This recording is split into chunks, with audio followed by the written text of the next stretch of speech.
11 de janeiro, o prefeito de São Paulo, Fernando Haddad, assinou a portaria que garante a realização de atividades na Avenida Paulista, com todo o apoio logístico e de infraestrutura do município. Uma conquista para que grupos organizados, minorias ou não, possam se manifestar.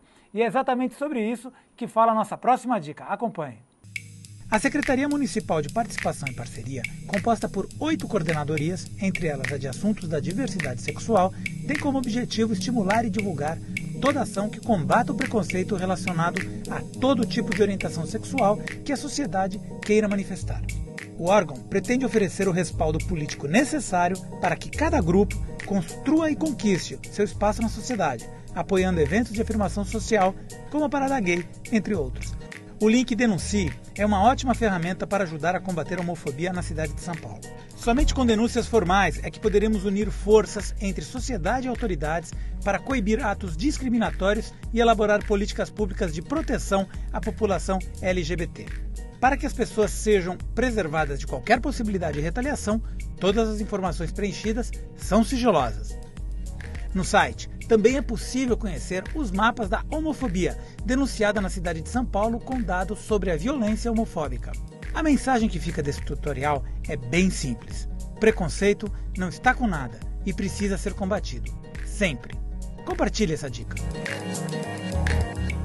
Sabe qual é o resultado da soma de respeito, direitos iguais, mais cidadania? Casamento igualitário. Esse é o tema do Clique Ligue de hoje. Quem veio para essa mesa nesse bloco é o Julian Rodrigues, coordenador de Assuntos da Diversidade Sexual da Prefeitura de São Paulo. Via web, quem também contribui para ampliar o nosso conhecimento sobre esse tema, que não deveria mais ser polêmico, é o Bruno Bimbi. Ele é jornalista e autor do livro Matrimônio Igualitário. Gente, obrigado pela participação aí, Bruno. Dá um tchauzinho pra gente. Eu tô aqui, deixa eu te apresentar, estamos aqui com o Julian. Eu queria chamar, esse é um movimento que está acontecendo no Brasil e na América Latina, no mundo inteiro. Queria começar com você, Bruno. Conta um pouco, os países da América Latina estão mais progressistas do que os outros países do mundo? Como é que você vê essa questão geográfica? Eu acho que é um avanço geral no mundo, né? Esse ano vai ter a aprovação do casamento igualitário na França, que já foi aprovado pela Assembleia, falta a aprovação do Senado. Vai ter a aprovação do casamento na Grã-Bretanha, na Inglaterra. Teve uma declaração recente do presidente Obama dos Estados Unidos, apoiando o casamento igualitário nos Estados Unidos. Tem a votação agora, que já foi aprovada na Câmara dos Deputados e falta a aprovação do Senado, que vai ser agora em março no Uruguai. Tem um avanço importante na Colômbia, a partir de uma decisão da Constitucional que deu um prazo de 2 anos ao Congresso para legalizar o casamento igualitário, e provavelmente a legalização vai ocorrer ainda em 2013. Quer dizer, tem um avanço no mundo inteiro, né, com relação à população LGBT e com relação ao casamento igualitário, com exceção de aquele do Oriente Médio e principalmente da África, com a África do Sul, que foi um dos primeiros a aprovar o casamento igualitário, mas o restante do continente africano e dos países do Meio Oriente, com exceção de Israel, tem ainda uma situação de homofobia muito grande, né? Bacana. Não, deixa eu chamar então o Julian. Julião, como é que você encontrou a Prefeitura de São Paulo, né? E quais são os teus principais objetivos nessa temática? Primeiro, boa tarde, galera da internet. Eu queria agradecer aqui ao pessoal da TVT. Assim que a gente recebeu o convite, a gente teve o maior prazer em vir participar. Primeiro, assim, nós estamos passando por um processo de reestruturação. Foi criada a Secretaria de Direitos Humanos e Cidadania, que não existia. Existia uma Comissão de Direitos Humanos e uma Secretaria de Participação e Parceria. Elas foram fundidas e o Rogério Sotile, que trabalhava em Brasília com o ministro Gilberto Carvalho e também já tinha trabalhado com o ministro Vanuc, assumiu agora a secretaria. E nessa nossa secretaria a gente tem políticas para idosos, políticas para pessoas com deficiência. Pessoas com deficiência é uma secretaria à parte, mas LGBT, idosos, juventude. Então tem uma série de políticas de direitos humanos. E a CAD já existia, que é a Coordenadoria de Assuntos da Diversidade Sexual. Então a gente parte de uma coisa que realmente já existia, já foi criada, a maioria dos municípios não tinha isso, então a gente não parte do zero. Mas a gente via que era muito uma questão de alguns eventos, não tinha uma política pública mais sistemática. Então, nosso desafio é levar para a ponta de cada política pública, para a Secretaria de Educação, de Saúde, de Cultura, de Assistência, a questão da política LGBT, para ela atingir o cidadão na ponta. Então, a gente tem algumas prioridades, mas que estão baseadas no programa de governo. Né? O nosso prefeito ele assumiu um compromisso com a cidade em várias áreas no programa de governo e na questão da cidadania LGBT ele assumiu alguns compromissos. Por exemplo, ele visitou a Associação da Parada já na campanha. Foi o único candidato que visitou a Associação da Parada LGBT. E já no dia 9 de janeiro, com 9 dias de governo, ele fez uma portaria, né, determinando que a prefeitura dê todo o apoio à parada e nomeando a comissão organizadora da prefeitura que apoia a parada. Então, a gente está muito feliz, porque nós vamos ter um prefeito e temos um secretário que apoia essa pauta e a gente tem uma agenda ampla de trabalho. Mas esse primeiro semestre é uma reestruturação, um foco na questão da parada e começar a tirar do papel aquelas coisas que a gente já prometeu na campanha. Por exemplo, a gente já no dia 29, que é o Dia da Visibilidade Trans, lançamos uma campanha para cumprir o decreto do nome social. O que é o nome social? A prefeitura tem um decreto que garante que as pessoas travestis e transexuais sejam tratadas pelo nome que elas escolherem, não o nome da carteira, né, de identidade.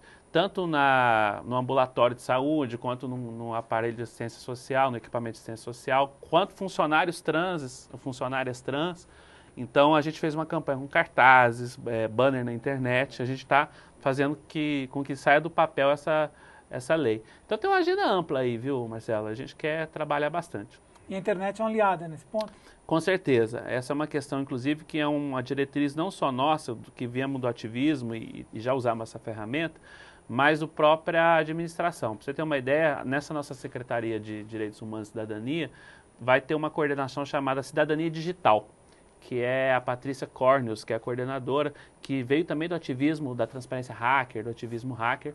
Então, a ideia é a gente abrir um gabinete digital para o secretário, ou seja, criar uma sistemática de participação social via redes e via internet, que abra os dados, abra um processo de transparência, né? Tem a ver com a lei de acesso à informação, mas não só isso. Dá um salto nessa interação das pessoas com o Estado por meio das redes sociais e da internet. É um desafio, porque a máquina da prefeitura, a máquina do Estado no geral, é muito conservadora, né? A gente se encontra processos e procedimentos lá que eu brinco que às vezes é do século XIX. Né? Mas o nosso desafio é modernizar isso e abrir, porque a internet ela é uma via de mão dupla. Então, para fazer o controle social, você não pode só dar uma informação. Você tem que receber o feedback e trabalhar aquela informação e, de novo, levar para o público. Bacana. Vamos assistir mais um trecho com o depoimento do deputado federal João Willis, que foi feito pelo Elson Kalinowski, o correspondente da TVT em Brasília. Em 2011, a gente deu o pontapé inicial numa campanha pelo casamento civil igualitário, porque eu sabia que a tramitação dessa pauta no Congresso Nacional encontraria dificuldade.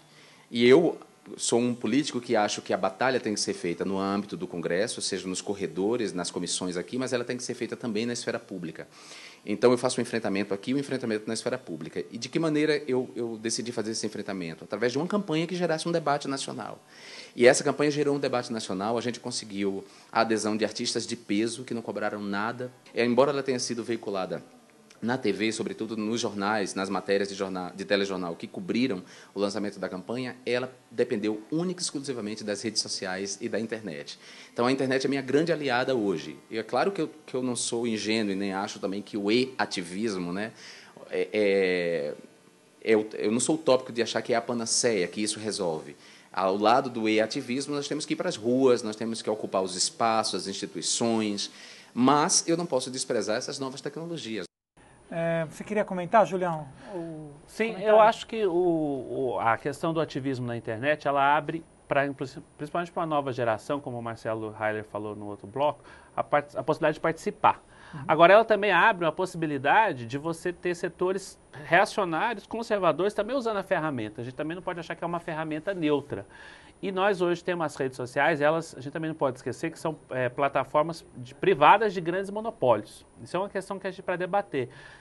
O meu xará, o Julian Assange, né, do Wikileaks, ele faz uma reflexão muito interessante sobre essa questão das redes sociais e de como os governos concentram informação. Por exemplo, se você pensar no Google hoje, ele é uma empresa moderna, mas é uma empresa que é uma empresa monopolista. né? Eles sabem mais da nossa vida, o Google, o Facebook, do que nós mesmos, porque eles têm a memória de tudo que um dia a gente postou, de todo... Então, e a batalha política nessas redes também ela está condicionada, por exemplo, a gente pode fazer uma denúncia no Facebook e tirar um post do ar. E nem sempre isso é um critério muito objetivo, de que é pornografia ou de que é discurso de ódio. Estou dizendo isso porque eu concordo com essa ideia de que é um campo de batalha, nós temos que aproveitar, é um campo para democratizar, mas não podemos ser ingênuos de que vai resolver todos os problemas e que você está só na internet substitui a velha e boa passeata, a velha e boa incidência política no parlamento, a velha e boa militância de reunião. Essa não termina nunca, porque se você, é como o Marcelo falou, qual a incidência que nós temos real dessa mobilização na internet para o mundo real, né? Claro que o virtual é real, mas... não é a mesma coisa, uma petição online, ela não vai derrubar o Renan Calheiros, para dar um exemplo bem banal. Né? Entendi. Quer comentar alguma coisa? Olha, eu fui um dos responsáveis da campanha pelo casamento igualitário na Argentina e lá as redes sociais tiveram uma importância muito grande. A gente criou, por exemplo, uma fanpage no Facebook de apoio à campanha pelo casamento igualitário que chegou a ter quase 500 mil pessoas aderindo. Isso permitiu não só não é o tipo de adesão que uma petição online, por exemplo, a organização no mundo real de muita gente, de muitas pessoas que se conheceram através da rede, que criaram grupos no Facebook de apoio à campanha, e esses grupos depois se transformaram em grupos que se reuniam num lugar físico e que organizavam passeatas, atividades, manifestações, que faziam pressão no Congresso aos senadores de cada estado para conseguir os votos para aprovar a lei no Congresso. E a gente está tentando reproduzir, eu estou colaborando com o deputado Jean Willis na coordenação da campanha do casamento igualitário no Brasil, junto com o João Júnior, que é um ativista do Rio de Janeiro, e a gente está tentando também reproduzir essa ideia aqui no Brasil. Tem mais de 45 mil pessoas que já aderiram à campanha pelo casamento igualitário no Facebook, uma fanpage Facebook /casamento igualitário.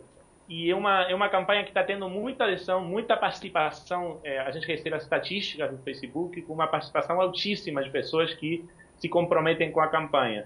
No momento em que a grande ainda não deu muita atenção ao tema, as redes sociais servem para organizar as pessoas também. Bacana. Qual que é a principal dica que você dá do que aconteceu na Argentina aqui para o Brasil?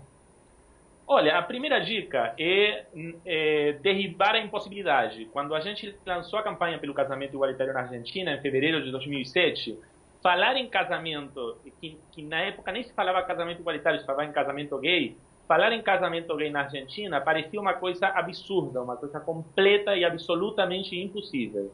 E em pouco mais de 3 anos e meio, a gente conseguiu a aprovação da lei com ampla maioria em ambas câmaras do Congresso, com apoio do governo federal, da Cristina, e foi importantíssimo o apoio da Cristina para a aprovação da lei, o que não está acontecendo aqui no Brasil com a Dilma, né? E com o apoio das principais lideranças da oposição. Isso foi produto de várias coisas. Que a gente conseguiu fazer uma campanha suprapartidária, uma campanha que não fosse de um setor político só. A gente dialogou com partidos de direita, de esquerda, de centro, de todas essas cores, e a gente teve o apoio de parlamentares de todos os partidos para criar uma coalizão no Congresso pela igualdade e pelos direitos civis.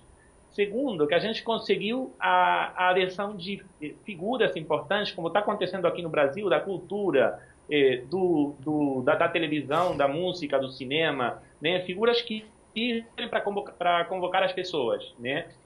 A mídia, no início, não deu muita importância à campanha, mas à medida que a campanha foi crescendo, a mídia começou a ter também um papel muito importante. Teve muitos jornalistas muito conhecidos do país que se posicionaram, teve jornais que se posicionaram a favor da lei de casamento igualitário.